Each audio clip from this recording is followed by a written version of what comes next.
welcome back to What Matters This Week. Joining us this Sunday is Anna McMahon, the Donor and Community Engagement Manager for Feeding Chittenden. Anna, appreciate you joining us. Thanks for having me. Appreciate it.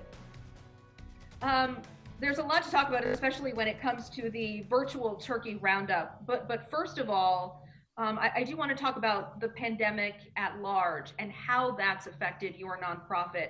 We're talking about a 38% increase in people needing help since March, correct?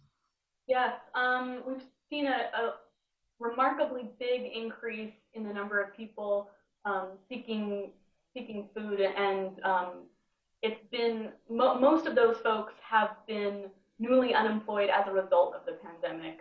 But there are still many working families and veterans, as well as new Americans and refugees that are coming. And we've had to dramatically change the way that we distribute food since the onset of COVID. We're no longer a congregate meal site, just as out of state safety for our staff and volunteers and recipients. So people will wait outside and social distance in order to get their food. And as you mentioned that, I imagine that trying to balance the task at hand about really needing to bulk up the amount of people you're helping, but also have to worry about extra cleaning and who comes in and who comes out, et cetera. Was that component just an extra challenge on top of everything else?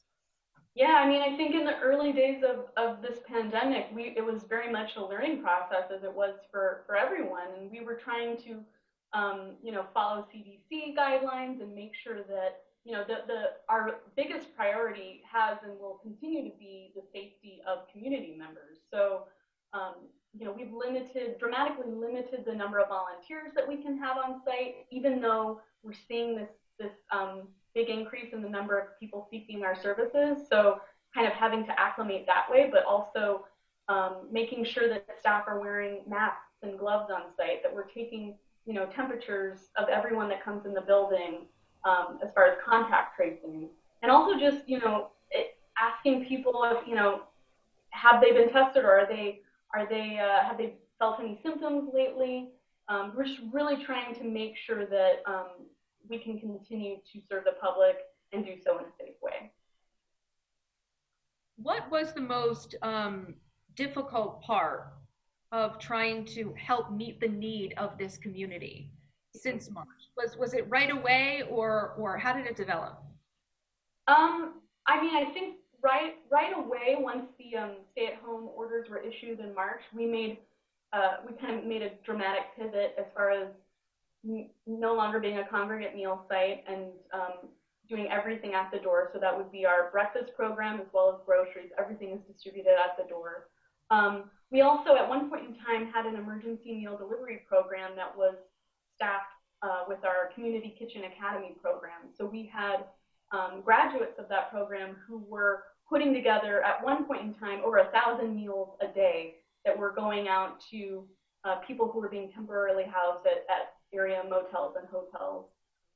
So that, we kind of sprung into action, and I think in a weird way, we were all spurred on by this in that, we couldn't be together. We had to social distance, but we were communicating as a staff, but also with other social service agencies and grassroots efforts in the community to make sure that people were being fed during this pandemic. And I think that's one of the beautiful things that's happened as a result of COVID-19 is this increased collective action that's come about. Yeah. Anna, we usually have you on right around this time to talk about the turkey donations and making sure all of our families have a wonderful turkey and the fixins to celebrate on Thursday. This year, it has to be different. So how long did it take you to come up with a new plan, and how is it working so far? Well, we have done this turkey roundup for close to 25 years now. It's something that people come to expect, and it's really normally it's an opportunity for community members to come together and support one another. Because of COVID-19, we have to, as a safety precaution, we have to be safe and make sure that people that are donating on site are wearing masks.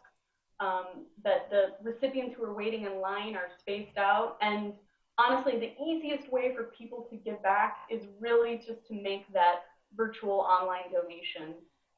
We specifically have a virtual food drive set up on our website, and that has all of the typical items that you would have on your table for Thanksgiving. So that includes turkeys and potatoes and yams and stuffing, and that's representative of the items that we will purchase for the community. And the great part about it, honestly, is that we can spread those dollars even further and buy in bulk. So really, your dollar is going a lot farther through that monetary donation online. And again, it's just leaving more food on the shelves for other Vermonters who are in need and are going out to get food for their family.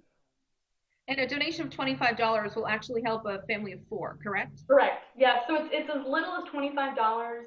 And our goal for this year, normally we have, we're trying to collect, upwards of 3,000 turkeys.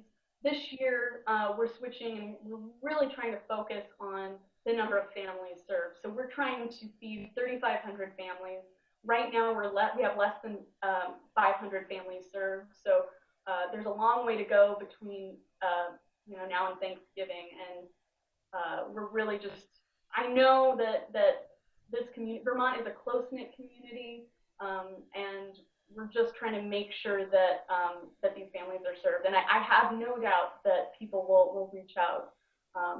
And one other point that I did want to make is that if people do want to donate a food, a turkey or a Thanksgiving side, they can still do that. We will be open until the day before Thanksgiving from 10 a.m. to 3 p.m. For people to drop off their food donations.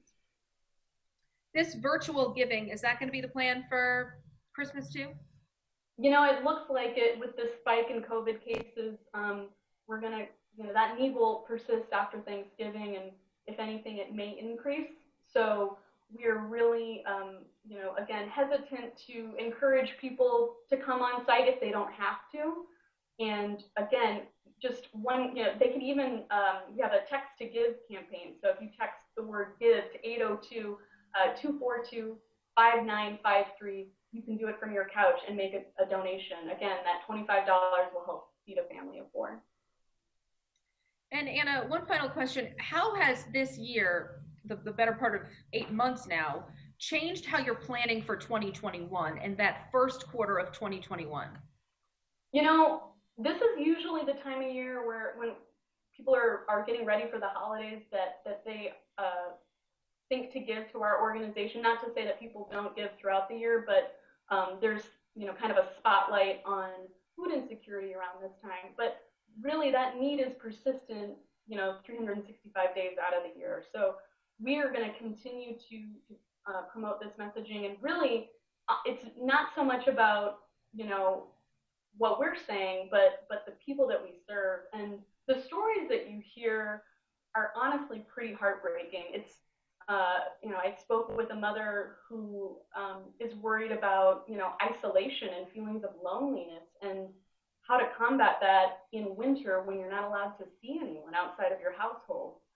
We anticipate that will continue throughout the first part of the year at least, and kind of taking it day by day. But I just to remind people, what we do is more than just distributing food to people.